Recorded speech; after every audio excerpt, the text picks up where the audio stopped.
We are glad to welcome you on the Hard Reset YouTube channel, and today I'll show how you can check for app and firmware updates for this ieGeek ZS-GQ2 security camera.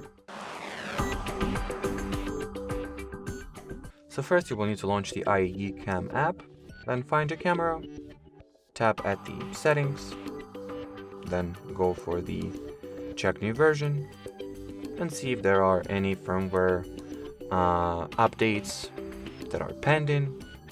Mine current version is, well, the same as the latest version, so I do not need to install any new firmware updates.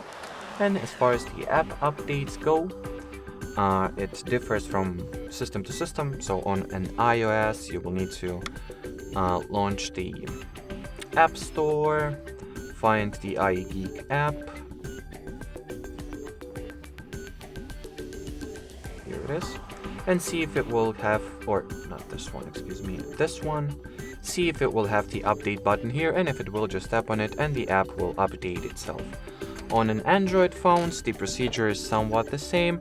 Instead of App Store, launch the Google Play Store or just Play Store, find the app in question and see if there are any available updates to be installed. And if they are, just tap at the update button and those updates will be automatically downloaded and automatically installed and initialized.